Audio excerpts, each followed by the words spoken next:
Hi guys, you are watching my digital channel pharmacist Tayyab official. I am pharmacist Tayyab. हम जो नई lecture series start की हुई है फार्मास्यूटिकल टेक्नोलॉजी की, इसका एक लेक्चर अपलोड हो चुका है।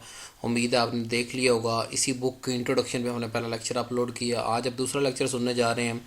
ये है जी introduction of pre formulation. Pre formulation एक लंबा चौड़ा टॉपिक है, एक ही लेक्चर के अंदर समराइज़ नहीं हो सकता, लेकिन मैं इंशाल्लाह कोशिश करूँगा कि 2-3 लेक्चर के अंदर इसको समराइज़ कर सकूँ। तो आए आज का लेक्चर पढ़ते हैं। लेक्चर 1 जो अपलोड हो चुका आप देख चुके होंगे। आज का लेक्चर नंबर 2 है what is pre formulation. Pre formulation, pre मतलब पहले, फार्मुलेशन किसी भी फार्मुलेशन बनाने से पहले की जो स्टडी है उसको हम प्री फार्मुलेशन कहते हैं। इसके अंदर क्या क्या देखते हैं, जो हमारे पास न्यू कंपाउंड होता है ना, जिसकी हमने फार्मुलेशन बनानी है बिल्कुल नए सिरे से, अलिफ से शुरू करते हैं हम कि नया कंपाउंड हमारे पास आया, उस नए कंपाउंड की हम सारी फिजिकल और केमिकल कैरेक्टरिस्टिक्स देखते हैं। जो जो केमिकल या फिजिकल उसकी जो कैरेक्टरिस्टिक्स है, जो उसकी ड्रग परफॉर्मेंस यानी कि pharmacokinetic, dynamic, toxicity, efficiency, potency और फार्मुलेशन डेवलपमेंट पे इफेक्ट करें, यानी अगर उसकी परफॉर्मेंस में इंटरफेयर कर रहा है तब भी हम उसको स्टडी करेंगे। उसको अगर वो फ़ायदे का काम कर रहा है तो उसको इन्हांस करेंगे। अगर वो हमारी परफॉर्मेंस के अंदर रिड्यूस कर रहा है तो हम उसको चेंज कर देंगे। इसी तरह फार्मुलेशन डेवलपमेंट भी हम इसकी फ़िज़िकल और केमिकल प्रॉपर्टीज़ को अच्छे से समझते हैं कि हमें पता चल सके कि हम फार्मुलेशन को कैसे डेवलप करेंगे, कौन से एक्सिपिएंट डालेंगे, कौन से जो है वो हम इसके साथ जो हमारा एपीआई है, न्यू ड्रग है, इसके साथ कौन कौन सी एक्सिपिएंट इसके साथ ऐड हो सकते हैं, कौन से नहीं हो सकते। तो ये एक मुकम्मल यानी स्टडी है जिसके एंड पे हमें क्या चीज़ मिलती है। इसके एंड पे हमें एक न्यू ड्रग की फार्मुलेशन बनाने का तरीका मिल जाता है। तमाम तर फिज़िकल और केमिकल प्रॉपर्टीज़ को अच्छे से एनालाइज करते हैं ताकि जो भी ड्रग पे परफॉर्मेंस चेंज आ सके उसको ऑब्ज़र्व करें और फिर उसको किस किस स्टेप से बनाना है, कौन सी डेरिवेशन करनी है, साल्ट बनाना है, प्रो ड्रग बनाना है, क्या चीज़ बनानी क्या नहीं बनानी, इन सारी चीज़ों को, यानी कि आप इस तरह कह लें कि प्री जो है वो पास्ट का भी इंफॉर्मेशन उसके लिए इकट्ठा कर लेते हैं उस न्यू कंपाउंड के लिए, और फ्यूचर के अंदर जो उसकी फार्मुलेशन बनाने का तरीका है, डेवलपमेंट करने का तरीका, उसको भी हम फाइनलाइज कर लेते हैं। ये 4 कैरेक्टरिस्टिक्स किसी भी फार्मुलेशन के हों तो वो एक अच्छी फार्मुलेशन गिनी जाती है। नंबर 1 स्टेबिलिटी, कि वो फार्मुलेशन जो हम नए कंपाउंड से बनाने जा रहे हैं वो स्टेबल हो। नंबर 2 सूटेबिलिटी, कि वो आगे काबिल इस्तेमाल भी आए। रिप्रोड्यूसिबिलिटी, कि बार बार उसको हम बना सकें। एक्सेप्टेबिलिटी, पेशेंट या जो हमारी पॉपुलेशन है वो उसको एक्सेप्ट करे, उस जो है वो जो नई फार्मुलेशन बनी है उसको। अब फिजियो केमिकल प्रॉपर्टीज या करेक्टरिस्टिक्स कौन कौन से हैं। फिजिकल की अगर बात करें उसमें मेल्टिंग पॉइंट है, स्टेबिलिटी है, सोलेबिलिटी है, फ्री एनर्जी है, फेस ट्रांजिशन है। ये सारे के सारे आगे हम डिटेल के साथ पढ़ेंगे इसी लेक्चर के अंदर। तो ये सारी फिजिकल करेक्टर्स है। और केमिकल की अगर बात करें तो केमिकल के अंदर फार्मूला आ जाता है। SAR का मतलब है जी स्ट्रक्चर एक्टिविटी रिलेशनशिप, के स्ट्रक्चर के कौन सा हिस्सा किस तरह जो है वो, यानी केमिस्ट्री को इसमें करते हैं कि स्ट्रक्चर का ये फलाना फंक्शनल ग्रुप है, इसकी ये एक्टिविटी, फलाना ग्रुप ये एक्टिविटी। तो ये SAR होता है स्ट्रक्चर एक्टिविटी रिलेशनशिप। वो हम देखते हैं उस न्यू कंपाउंड का, उसकी रिसेप्टर बाउंडिंग देखते हैं, उसकी डेरिवेशन बनाते हैं मुख्तलिफ केमिकल नेचर के अंदर, उसको तलाश करते हैं कि कौन सा इसका डेरिवेटिव सबसे अच्छा है। तो फिजियो केमिकल बात बिल्कुल क्लियर। फिजिकल, फिजियो मतलब फिजिकल और केमिकल मतलब केमिकल, यानी तमाम तरह प्रॉपर्टीज़। किन चीज़ों के लिए हम ये सारी प्रॉपर्टीज़ देख रहे हैं? 2 काम के लिए, कि इनमें से कौन सी प्रॉपर्टी हमारी ड्रग परफॉर्मेंस पे इफेक्ट कर रही है और कौन सी जो है वो फार्मुलेशन डेवलपमेंट में हमारी मदद करेगी। क्योंकि हमारा मकसद क्या है प्री फार्मुलेशन स्टडी का, किसी एक न्यू कंपाउंड की फार्मुलेशन बनाना हमारा मकसद है। कि बिल्कुल न्यू एंटाइटी है हमारे पास, न्यू हमारे पास कंपाउंड है, न्यू API है, उसकी फार्मुलेशन आज तक कोई भी मिसाल नहीं बनी, मतलब उसका जो है वो कोई डोजे फॉर्म सेलेक्ट नहीं हुआ, कोई कुछ नहीं हुआ, हमें पता ही नहीं है कि कौन सी डोजे फॉर्म इसकी बन सकती है। तो हम उसका प्री डाटा भी ले लेते हैं और आगे पोस्ट का भी ले आए पढ़ते हैं जी। अब ऑब्जेक्टिव क्या होते हैं? 3 बेसिक ऑब्जेक्टिव प्री फार्मुलेशन के। किसी भी स्टडी का अगर ऑब्जेक्टिव पढ़ लें तो हमें समझ आ जाती है कि उसके अंदर हमने करना क्या है। नंबर 1 फिजियो केमिकल जो है पैरामीटर उसको स्टैब्लिश करना है, यानी कि मालूम करना है, पेज के ऊपर लिख लेना है कि इस न्यू ड्रग की ये फिजिकल प्रॉपर्टीज़ हैं, ये केमिकल प्रॉपर्टीज़ हैं। तो पहला स्टेप हमारा क्या होता है कि ऑब्जेक्टिव या मकसद क्या होता है कि फिजिक केमिकल प्रॉपर्टी उसकी मालूम करना। दूसरा उसकी कनेटिक, वो जो न्यू उसके में कनेटिक का नहीं पता, यानी उसकी एब्जॉर्प्शन, डिस्ट्रीब्यूशन, मेटाबॉलिज्म, एक्सक्रीशन कैसे होगी, कहाँ से होगी, कौन सा स्टेप करेगा, कौन सा आइन इन्वॉल्व होगा। तो कंप्लीट उसकी काइनेटिक इन्फॉर्मेशन निकालना वो भी प्री फार्मूलेशन में हम देखते हैं।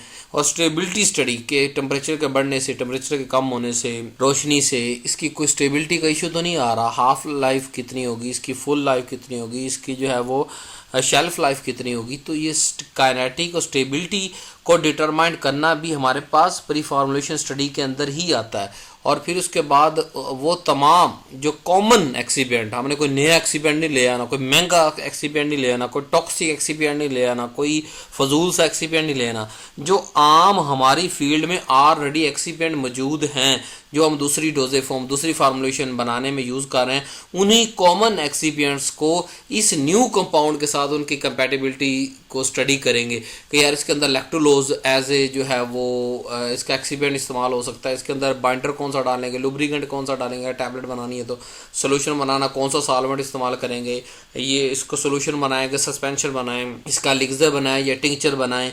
तो ये जो कॉमन एक्सीपेंट यानी मौजूद होते हैं मार्केट के अंदर, उनके साथ इनकी कंपैटिबिलिटी, एपीआई न्यू कंपाउंड की एक्टिविटी को एस्टैब्लिश करना भी एक ऑब्जेक्टिव है। तो ये 3 मेजर ऑब्जेक्टिव हैं, यानी कि हम कहाँ से शुरू कर रहे हैं, बिल्कुल रॉ फॉर्म से शुरू कर रहे हैं कि उसकी अपनी फिजिकल केमिकल नेचर देख रहे हैं, फिर उसकी काइनेटिक, फिर स्टेबिलिटी, फिर फार्मूलेशन तक हम पहुँच गए। अब डेवलपमेंटल फेजेस कौन सी होती हैं ड्रग की, किसी भी ड्रग की डेवलपमेंटल फेजेस यानी कि उसको बनाने के कितने स्टेप है, तकरीबन 4 स्टेप है। पहला स्टेप में तकरीबन 1 साल लग जाता है। इसके अंदर हमारे पास क्या होता है, हम किसी भी न्यू कंपाउंड को एम ही मुँह उठा के सिलेक्ट नहीं कर लेते। हम जो अगर कोई नया ड्रग डिस्कवरी हुआ है किसी ख़ास स्पेसिफिक डिजीज़ के लिए, तो उसकी या कोई फार्मास्यूटिकल नीड है, उसका प्राइमरी ड्राइवर यानी कि जो है वो उसकी नीड होता है कि ये हमें चाहिए, ज़रूरी है, तो उसको हम फार्मास्यूटिकल लीड कंपाउंड यानी सर्च करते हैं। स्टेप 2 के अंदर ये 1 से 10 साल की स्टडी होती है, तकरीबन किसी में 1 साल लगता है, किसी में 10, किसी में 5-6 साल कि लेट्स सपोज हमारे पास 10,000 कंपाउंड थे, उनमें से हमने 100 अलग किए, उन 100 में से जो 10 मोस्ट जो हमारे फार्मास्यूटिकल नीड को पूरा कर रहे हैं उन 10 को चूज़ कर लिया। अब 10,000 से 10 तक पहुंचने के अमल को ये कैसे हम पहुंचते हैं, हम मतलब 10,000 कंपाउंड हमारे पास थे, तो उन सब का हम लेबॉर्ट्री डाटा इकट्ठा करते हैं, जो इन्फॉर्मेशन ऑलरेडी जो है पास में मौजूद है वो सारी इकट्ठी करते हैं, उस बेस पे जो ज़्यादा सूटेबल होते हैं उन 100 को अलग कर लेते हैं, फिर उनमें से फिर दोबारा स्टडी करते हैं, डाटा एक्सप्लोर करते हैं हम जो है वो, फिर करते करते 10 सेलेक्ट करते हैं, और 10 के बाद फिर एक जो है वो हम न्यू कंपाउंड को सिलेक्ट कर लेते हैं कि ये न्यू कंपाउंड है, इसकी ये जो है प्रॉपर्टी, फिजिकल, केमिकल, काइनेटिक्स पहले जा चुकी हैं या हमने मालूम करनी है, या ये इफ़ेक्ट कर सकती हैं। तो पहला भी हमें ले लेना है जो लेबॉर्ट्री लाइब्रेरी के अंदर मौजूद है, और उसके बाद उसका जो है वो आगे एवेल्युएशन और स्क्रीनिंग के प्रोसेस उसको गुजारना स्टेप 2 के अंदर यानी कि हमारे पास आता है। स्टेप 3 के अंदर हमारे पास एक कंपाउंड फाइनल हो गया, फार्मास्यूटिकल लीड आ गया कि इस कंपाउंड में हमने काम करना है, ये न्यू एंटिटी है। अब स्टेप 3 के अंदर उसके पूरा बायोडाटा हम निकालेंगे, नंबर रिसर्च प्लानिंग करेंगे कि यार इसका हम टेस्ट कंपाउंड कहाँ से ले, इसका सैंपल करेंगे, उसके स्ट्रक्चर प्रोडिक्ट करेंगे, केमिस्ट्री रिलेटेड है वो, जैसे मैंने कहा ना कि SAR स्ट्रक्चर एक्टिविटी रिलेशनशिप देखेंगे कि यार इस पर ये फंक्शन ग्रुप लगा है, उसका ये काम है, ये बेसिक है, ये एसिडिक है, ये प्रोटोनाइज होगा, ये प्रोटोनाइज नहीं होगा, इसकी फलां साल्ट बना लें, इसकी ये ड्रग बना लें, या इसका कोई साल्ट बना लें। तो ये सारी हम रिसर्च प्लानिंग के अंदर ये सारा काम डिसाइड करते हैं। फिर उसकी फार्माकोलॉजिकल स्क्रीनिंग भी करते हैं कि आया जिस काम के लिए या जिस बीमारी के लिए, जिस डिजीज़ के लिए हम ये जो है लीड कंपाउंड या न्यू कंपाउंड हम मार्केट के अंदर ला रहे हैं और उसकी फार्मूलेशन डेवलप कर रहे हैं, उसका बुनियादी डाटा इकट्ठा कर रहे हैं, क्या ये फार्माकोलॉजिकल एक्टिव है, क्या हमारा ये वो फंक्शन परफॉर्म करेगा। फिर हम बायोकेमिकल स्टडी देखते हैं। बायोकेमिकल का मतलब स्क्रीनिंग यानी कि वो एनिमल के अंदर स्टडी करना, फिर प्री क्लिनिकल ट्रायल, फिर ये चेक करना कि अगर एनिमल के अंदर सूटेबल है तो क्या ये ह्यूमन के अंदर सूटेबल है भी या नहीं है, या उसकी जो अगर कोई जनरेशन जैसे होता है ना, first generation, third, second generation ये है जी एंटीबायोटिक, ये थर्ड जनरेशन एंटीबायोटिक है, उस अगर पूरी जनरेशन है तो उनकी टॉक्सिसिटी स्टडी करना और जो है वो ओवरऑल डाटा उसका इकट्ठा करना, स्ट्रक्चर का डाटा इकट्ठा करना, उसके स्ट्रक्चर का एक एक पार्ट का जो फंक्शन क्वेश्चन है वो उसको इकट्ठा करना, फिजिकल करेक्टरिस्टिक्स, उसका बल्क करेक्टरिस्टिक्स देखते हैं, सोलबिलिटी प्रोफाइल, स्टेबिलिटी प्रोफाइल। ये 3 जो है मेन टॉपिक हैं जो हम इस पूरी चैप्टर के अंदर पढ़ेंगे कि उसकी बल्क करेक्टरिस्टिक कैसे निकालेंगे, सोलबिलिटी प्रोफाइल कैसे निकालेंगे, स्टेबिलिटी कैसे निकालेंगे।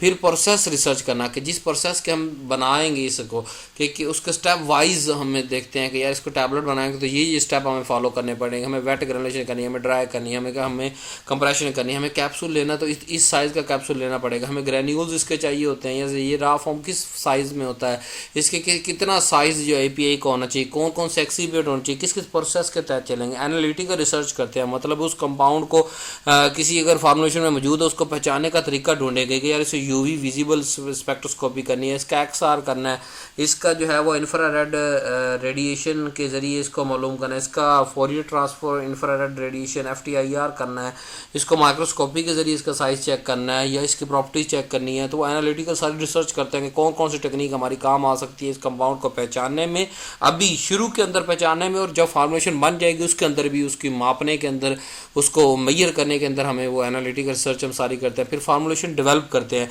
कि कंपैटिबिलिटी, स्टेबिलिटी, डिसोल्यूशन, बायोबिलिटी, इन सब फैक्टरों को सामने रखते हुए उसकी एक पूरा स्टेप के जरिए फार्मूला डेवलप कर लेते हैं कि यार फाइनल कर लेते हैं कि हमें टैबलेट चाहिए, सिरप चाहिए, सस्पेंशन चाहिए, फलां चीज़ चाहिए, फलां एक्सिपिएंट चाहिए। फिर जब फार्मुलेशन डेवलपमेंट हो जाती है फिर उसके प्रोसेस डेवलपमेंट करते हैं कि हर फार्मुलेशन का जो जिस फार्मुलेशन हमें मतलब टैबलेट बनानी है तो उसके कितने स्टेप होंगे टैबलेट के, ग्रैन्यूल बनाएंगे, नहीं बनाएंगे, वेट बनाएंगे, ड्राई कम्पैक्ट, तो क्या करेंगे उस प्रोसेस को भी हम डेवलप करते हैं पूरे का, इतने स्टेप के अंदर ये फार्मुलेशन बनेगी। फिर एनालिटिकल डेवलपमेंट कि उसकी टॉक्सिसिटी, कॉम्पिटेंसी, फार्मुलेशन अरे, IND, यानी कि इन्वेस्टिगेशन न्यू ड्रग है ना हमारे पास, IND है ये, इसको कहते हैं इन्वेस्टिगेशन न्यू ड्रग, उसकी फार्मुलेशन की स्टडी करना, उसको एनालिटिक्स का मतलब ये कि उसको पहचान करना कि ये फार्मुलेशन में मौजूद भी है या नहीं मौजूद। तो आप देख रहे हैं हम यानी कि उसका बैकग्राउंड का डाटा भी निकाल रहे हैं, यानी पुराना जो हमारे पास अवेलेबल था, फिर न्यू रिसर्च भी कर रहे हैं और आगे जो है वो प्रेडिक्ट भी कर रहे हैं, फ्यूचर कैसे प्रेडिक्ट कर रहे हैं। जैसे एनालिटिक रिसर्च के तहत हम प्रेडिक्ट कर रहे हैं कि यार 2 साल तक इसकी हाफ लाइफ है, इसका ये जो है फार्माकोलॉजिकल इफेक्ट होगा। तो इस तरह पास्ट और फ्यूचर दोनों की इन्फॉर्मेशन हम प्री फार्मुलेशन में बनाते हैं। चौथे स्टेप के अंदर हमारे पास कहते हैं जब हम रिसर्च प्लानिंग जो है फर्दर फार्मुलेशन और प्रोसेस डेवलपमेंट डन करते हैं तो अब हमारे पास एक फार्मुलेशन डेवलप होकर आ जाती है फाइनलाइज के ये वाली फार्मुलेशन बननी है और इसके ये वाले स्टेप होंगे, इसमें ये एनालिटिकल टेक्निक्स होंगी, इसमें ये एक्सिपिएंट यूज़ होंगे, इसमें ये मेथड यूज़ होगा या कोई नया मेथड डेवलप करना पड़ता है। तो प्री फार्मुलेशन स्टडी जो है वो क्या है, बड़ा सिंपल है। प्री मतलब पहले फार्मुलेशन बनने से जब जिस दिन बन गई ना उससे पहले जितनी स्टडी वो सारी प्री फार्मुलेशन कहलाती है। सारी मैंने आपको डिटेल के साथ पढ़ा दी। तो मकसद क्या है कि हमारे पास अभी तक क्या इन्फॉर्मेशन आई, एक न्यू कंपाउंड था, उसकी सारी इन्फॉर्मेशन हमने इकट्ठी कर ली। अब हम उसको आगे देखेंगे कि जब वो न्यू कंपाउंड हमारे पास आ गया तो उसको देखेंगे क्या इसको कौन कौन सी मॉडिफिकेशन की ज़रूरत है यार, इस फला जो फार्मुलेशन हमने सेलेक्ट की उसके अंदर कौन सी जो है उसकी जो है मॉडिफिकेशन की जा सकती है। तो हमारे पास नेक्स्ट ऑप्शन होता है मॉलिक्यूलर मॉडिफिकेशन कि जो न्यू ड्रग है उसकी कौन कौन सी मॉडिफिकेशन हो सकती है। इसमें से हमारे पास साल्ट उसका हम बना के, यानी कि जैसे सोलबिलिटी का इशू हो तो साल्ट बनाएंगे, प्रोडक्ट की भी सोलबिलिटी का इशू हो, इस तरह जो भी उसके प्रॉब्लम होंगे ना उस बेसिक न्यू ड्रग जो एक बुनियादी ड्रग है, नई ड्रग इन्वेस्टिगेशन न्यू ड्रग है, उसके जो मसले होंगे ना उस मसले को हल करने के लिए हम उस मॉलिक्यूलर मॉडिफिकेशन करेंगे। वो चाहे साल्ट फॉर्मेशन कर ले, चाहे प्रोडक्ट बना ले, चाहे सॉल्वेंट, चाहे पॉलीमॉर्फ का कोई पॉलीमॉर्फी दूसरी शेप ले लें, एक से ज़्यादा शेप के अंदर होते हैं, को क्रिस्टल बना लें या सॉलिड सरफेक्टेंट या बाय डिस्पेंसर सॉलिड। तो इस तरह जो है वो ये सारी की सारी मॉडिफिकेशन हमें जो है वो उन जो न्यू ड्रग हमारे पास फाइनल होके आ चुकी है हम उस पर करते हैं। और इसमें जो मेन दो हैं वो साल्ट फॉर्मेशन आमतौर पे होती है या प्रोड्रग होती है, बाकी भी होती है लेकिन बहुत कम है। तो हम इन दो मेन मॉडिफिकेशन को पढ़ेंगे कि ये किस तरह हमारी नई ड्रग बनाने में, फार्मुलेशन बनाने में हमारी मदद करेंगे। आए देखते हैं साल्ट फार्मुलेशन क्या होता है। साल्ट फार्मुलेशन ये है कि साल्ट बनाते हैं हम ऑर्गेनिक कंपाउंड का, सिंपल प्रोटॉन या रिमूव कर देंगे या ऐड कर देंगे, यानी वो आयनाइज हो जाएगा। जब कोई प्रोटॉन रिमूव होगा तब भी आयनाइज हो जाएगा वो ऑर्गेनिक कंपाउंड, और जब उसमें ऐड करेंगे तब भी वो प्रोटोनेटेड हो जाएगा यानी कि आयनाइज हो जाएगा। अब उसके बाद फिर उसके साथ काउंटर आयन जो है वो उसका रिएक्ट करा देंगे। जैसे मिसाल देता हूँ, एफिड्रीन हमारे पास ये बेसिक इन नेचर है, इसकी पीएच क्या बेसिक है, बिटर टेस्ट होता है और वाटर के अंदर इनसोल्युबल है ये। तो हम क्या करते हैं, एफिड्रीन को प्रोटोनाइज करते हैं, मतलब एच इसके साथ लगा देते हैं। अब जब एच पॉजिटिव लग गया, चार्ज आ गया आयोनाइज, अब आयोनाइज जो है ड्रग वो तो हमारी बायो अवेलेबल नहीं है, मतलब क्रॉस ही नहीं करती, तो हम काउंटर आयन इसके साथ रिएक्ट करवाएंगे। काउंटर आयन क्या है, एच पॉजिटिव का काउंटर आयन होता है Cl, तो ये क्या फार्मूला बन जाएगा, एफिड्रीन HCl। अब ये जो एफिड्रीन HCl है ना, इसका उतना बिटर टेस्ट नहीं है, इसकी वाटर के इंसॉल्युबिलिटी का जो इशू है वो बिल्कुल सॉल्व हो चुका है, बिकॉज इसका जो HCl इसके साथ मौजूद है, साल्ट बन गया इस ड्रग का। पहले सिर्फ एफिड्रीन थी, अब एफिड्रीन HCl बन गया, तो इसकी सोलबिलिटी का प्रॉब्लम इस मॉडिफिकेशन, मॉलिक्यूलर मॉडिफिकेशन की वजह से हमने कर लिया। तो ऑर्गेनिक साल्ट क्यों बनाते हैं हम, पहले ही वही कि ज़्यादा, जितना ज़्यादा वो वाटर के अंदर सोलबल होगा, यानी कि ये जो साल्ट्स होते हैं ये ज़्यादा वाटर में सोलबल होते हैं। अनआयोनाइज्ड ड्रग यानी एफिड्रीन लें और एफिड्रीन HCl लें, एफिड्रीन जो है वो अनआयोनाइज्ड मॉलिक्यूल है ना, वो इतना उसका जो है सोलबिलिटी आपको बताया कि डिस्टर्ब करती है, सोलबिलिटी इतनी ज़्यादा नहीं होती। अब जब वो HCl बन गया तो उसको मोर सोलबल होगा, साल्ट और मोर सोलबल। हम साल्ट बनाते हैं इसलिए क्योंकि ये वाटर में ज़्यादा सोलबल होते हैं, तो सोलबिलिटी इशू रिजॉल्व होता है। जब सोलबिलिटी इशू रिजॉल्व होगा तो फिर डिसोल्यूशन जो है वो अच्छी होगी, जब डिसोल्यूशन अच्छी होगी तो बायोअवेलेबिलिटी होगी, यानी कि ब्लड के अंदर ड्रग जा सकेगी। फिर इसके अंदर जो है वो साल्ट बनाने का एक मकसद और कि यील्ड और प्योरिटी इंप्रूव हो जाती है। अब साल्ट बनाते बनाते या साल्ट में से कौन सी साल्ट फॉर्म चूज़ करनी, हमें कुछ प्रॉब्लम सामने आते हैं। जैसे मिसाल पुअर क्रिस्टलिटी, हमको ऐसा साल्ट बनाता है जिसके क्रिस्टल सही नहीं बनते, various degree of solvation of hydration हो जाती है। अब साल्ट बनाते बनाते उसके साथ हाइड्रेशन हो जाती है, हाइग्रोस्कोपिसिटी उसके अंदर एज ए प्रॉपर्टी आ जाती है और साल्ट फॉर्म के अंदर, और वो काबिल इस्तेमाल नहीं रहता। बाज़ दफ़ा इंस्टेबिलिटी आती है अनफेवरेबल पीएच की वजह से क्रिस्टलाइन माइक्रो इन्वायरमेंट के अंदर।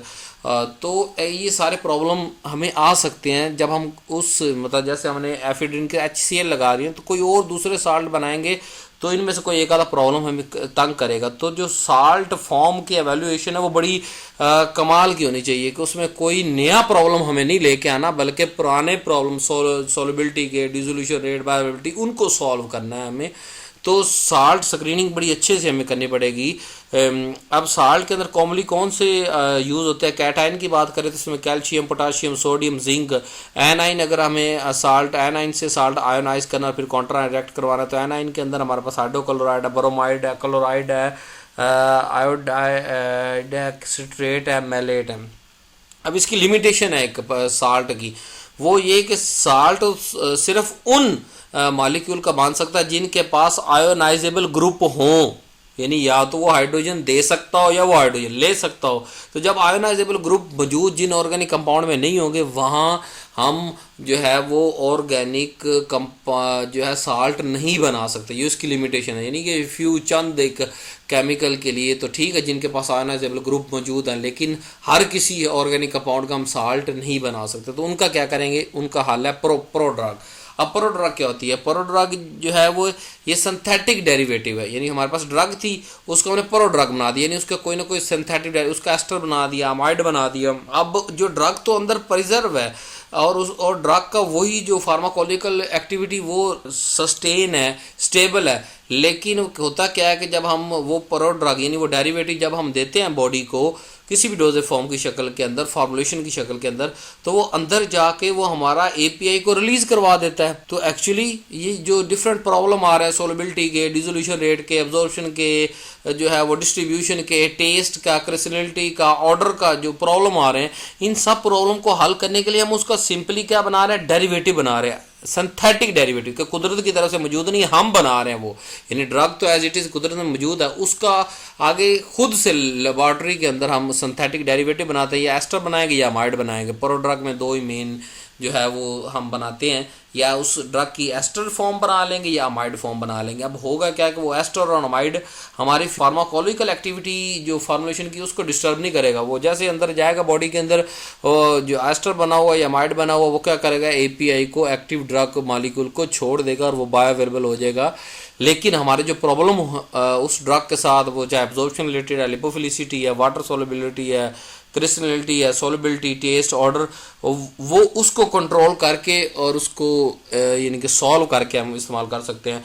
एक्चुअली इसमें हम क्या करते हैं, ये साइड चेन इन्वॉल्व होती है कि साइड चेन ऐड या डिलीट करते हैं या कोई फंक्शनल ग्रुप ऐड करते हैं। ये साइड चेन ऐड कर देते हैं या फंक्शनल ग्रुप ऐड करते हैं, दोनों चीज़ें ऐड होती है। साइड चेन ऐड होगी या फंक्शनल ग्रुप ऐड होगा। प्रो ड्रग यानी ड्रग के साथ कोई चीज़ लग गई, अब वो प्रो ड्रग होने की वजह से क्या होगा, बायोलॉजिकल प्रॉपर्टीज़ जो इम्प्रूव यानी एब्जॉर्प्शन अच्छी होगी, लिपोफिलिसिटी जो है इम्प्रूव हो जाएगी, वाटर सोलबिलिटी इम्प्रूव हो जाएगी, ऑर्गन के अंदर डिस्ट्रीब्यूशन इम्प्रूव हो सकती है उस एस्टर की वजह से या माइड की वजह से।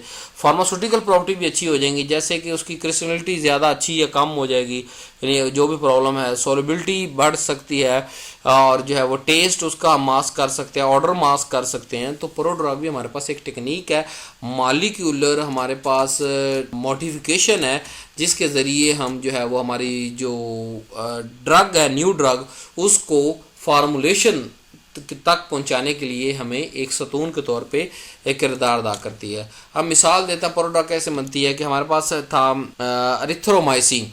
अब एरिथ्रोमाइसिन ये जो एक्वस सॉल्यूशन के अंदर जो है ना, ये प्रोटोनेटेड होता है। प्रोटोनेटेड एरिथ्रोमाइसिन वाटर के अंदर सोलबल तो है, लेकिन जो है ये बिटर टेस्ट है और जल्दी से हाइड्रोलाइज हो जाता है गैस्ट्रिक जूस के अंदर, मैदे के अंदर जाके, और फिर वहाँ पे एक इनएक्टिव सा डिके प्रोडक्ट बना देता है। तो एपीआई तो ना रहा, यानी कि अगर जो नेचुरली मौजूद हमारे पास एरिथ्रोमाइसिन प्रोटोनेटेड एक्वा सॉल्यूशन के अंदर जो प्रोटोनेटेड एरिथ्रोमाइसिन है, वो स्टमक के अंदर जाके क्या हुआ, डिके बना दे, decay product, inactive decay product बना दी। तो ये तो हमारे पास तो वो एपीआई ब्लड के अंदर गया ही नहीं, जब ब्लड के अंदर जाएगा नहीं तो काम कैसे करेगा। तो इस प्रॉब्लम को ओवरकम करने के लिए हमने क्या किया कि इसका अब सोलबल था तो इसकी सोलबिलिटी इनसोलबल जो है, वाटर इनसोलबल बनाया। Lauryl sulphate salt of propionate ester prodrug इसकी बनाई हमने, ये एस्ट्रोलेट कह लें भी, इसका एस्टर बना लिया किसका, एरिथ्रोमाइसिन का। अब इसका एस्टर बनने की वजह से क्या हुआ कि इसकी सोलबिलिटी कम हो गई, ये वाटर इनसोलबल हो गया। इसको हम कैप्सूल फॉर्म में भी इस्तेमाल करते हैं, यही प्रो ड्रग, और सस्पेंशन बनाने के अंदर भी हम यही इस्तेमाल करते हैं एरिथ्रोमाइसिन का। अब जब ये इनएक्टिव वाटर इनसॉल्युबल होगा तो ये जो है गैस्ट्रिक जूस के अंदर जाके डिके नहीं होगा, हाइड्रोलाइज नहीं होगा। जब अपनी रिक्वायर जो है वो साइट पे पहुंचेगा तो हाइड्रोलाइज होकर हमें क्या बनाएगा, एक बायो एक्टिव एरिथ्रोमाइसिन मिलेगा, यानी कि erythromycin API as a bio active मिलेगा, वो बॉडी में अंदर अब्जॉर्ब हो जाएगा और वो जो है वो तो ये प्रॉब्लम हमने हल कर दिया ना प्रो ड्रग डेरिवेटिव लगा के।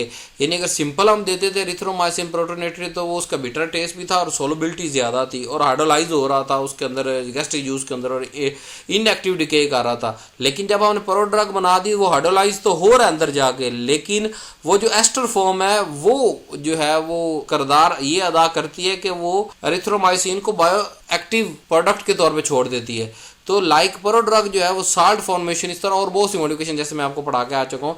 अब वहाँ हमने लिमिटेशन पड़ी है साल्ट फॉर्मुलेशन की के जिसके पास आयोनाइजेबल ग्रुप होगा वो साल्ट बनाएगा, लेकिन प्रो ड्रग का एडवांटेज पड़ेंगे कि प्रो ड्रग कोई भी जो ऑर्गेनिक कंपाउंड जिसके पास केमिकल एक्टिव फंक्शनल ग्रुप है ना उसका हम प्रो ड्रग बना सकते हैं। यानी अगर उसके पास फंक्शनल ग्रुप एक्टिव रिएक्टिव जो है फंक्शनल ग्रुप मौजूद है, केमिकल रिएक्टिव फंक्शनल ग्रुप मौजूद है, तो हम उसका जो है प्रो ड्रग बना सकते हैं। तो प्रो ड्रग आप कह ले साल्ट से भी ज्यादा प्रो ड्रग हम बनाते हैं। फिर जी जो फार्मुलेशन रिसर्च मैंने सारी आपको पढ़ाई, इसके 3 मेन एरियाज है। नंबर 1 सोलबिलिटी स्टडी है, नंबर 2 बल्क करैक्टरिस्टिक्स है, नंबर 3 स्टेबिलिटी एनालिसिस है। सोलबिलिटी की अगर देखेंगे तो उसमें पीके डिटर्मिनेशन करेंगे, पीएच सोलबिलिटी प्रोफाइल बनाएंगे, कॉमन आयन इफेक्ट देखेंगे, टेम्परेचर का इफेक्ट देखेंगे, सोलबलाइजेशन उस एपीआई की देखेंगे, पार्टीशन कोएफिशिएंट देखेंगे, डिसोल्यूशन रेट देखेंगे। बल्क करैक्टरिस्टिक की अगर बात करें तो उस एपीआई का क्रिस्टलिटी देखेंगे, क्रिस्टल बनते हैं नहीं बनते, पॉलीमॉर्फ देखेंगे कि कौन सा पॉलीमॉर्फ है, कितने कितने इसके पॉलीमॉर्फ बन रहे हैं, हाइग्रोस्कोपिसिटी की स्टडी करेंगे। फिर माइक्रोमेट्रिक्स प्रॉपर्टी, माइक्रोमेट्रिक्स के अंदर यानी कि पार्टिकल साइज उसका देखेंगे, डेंसिटी देखेंगे, पोरिसिटी उसकी देखेंगे, पाउडर फ्लो, ये माइक्रोमेट्रिक्स पार्टिकल प्रॉपर्टीज के अंदर आ जाता है। ये चीज़ें हम बल्क करैक्टरिस्टिक में देखेंगे। फिर स्टेबिलिटी एनालिसिस की बात करें तो उसकी सोल्यूशन की स्टेबिलिटी देखेंगे, सॉलिड की स्टेबिलिटी स्टेट की देखेंगे कि सॉलिड के अंदर ये स्टेबल कितना है, सोल्यूशन के अंदर कितना है, और ड्रग और एक्सिपिएंट की कंपैटिबिलिटी देखेंगे। तो ये हमारे पास आप कह रहे हैं मैंने समराइज कर दिया प्री फार्मुलेशन रिसर्च का, ये मेन 3 स्टेप होते हैं। इन तीनों स्टेप के बाद हमारे पास फार्मुलेशन फाइनल होके हमारे पास सामने आ जाती है। तो आज का लेक्चर हम यहीं तक इंट्रोडक्शन ऑफ प्री फार्मुलेशन यहीं हम कंक्लूड करते हैं। इंशाल्लाह नेक्स्ट लेक्चर के अंदर सोलबिलिटी स्टडी आपको कंप्लीट पढ़ाऊंगा इसी प्री फार्मुलेशन लेक्चर की हेडिंग के अंदर। फिर अगर नेक्स्ट लेक्चर बल्क कैरेक्टरिस्टिक पे करेंगे और फिर स्टेबिलिटी एनालिसिस पे करेंगे, क्योंकि ये बहुत लंबा चौड़ा है तो इसलिए मुझे कम से कम 4 लेक्चर, एक लेक्चर आपने आज देख लिया, इंशाल्लाह 3 लेक्चर इसी प्री फार्मुलेशन के और मौजूद हैं इसी यूट्यूब चैनल पर। आप देखें उसको और प्री फार्मुलेशन की अपनी जो अंडरस्टैंडिंग को वो मजबूत करें। सो ये हमारी वेबसाइट है, आप इसको ज़रूर विज़िट करें www.ibnsultanpharmacy.com। मेरी अपनी ज़ाती, कोई प्रमोशनल नहीं है, किसी चीज़ को प्रमोशन नहीं कर रहा, मेरी ज़ाती है। आप लोगों के लिए, अपनी कौम के लिए एक जो है वो खिदमत के जज्बे से, ताकि ओरिजिनल 100% अथेंटिक मेडिसिन आप तक पहुंच सकें। और डिफरेंट डिस्काउंट मुख्तलिफ जो है वो मौक़ों के हिसाब से चलता रहता है इसके अंदर। तो जो चीज़ आपके घर के अंदर ज़्यादा इस्तेमाल हो रही है उसको आप बल्क प्रॉपर्टी में यहाँ से ख़रीद लें और बल्क क्वांटिटी में आप यहाँ से ख़रीद लें और उसको इस्तेमाल करें। Thank you very much for watching this video. अल्लाह हाफिज़।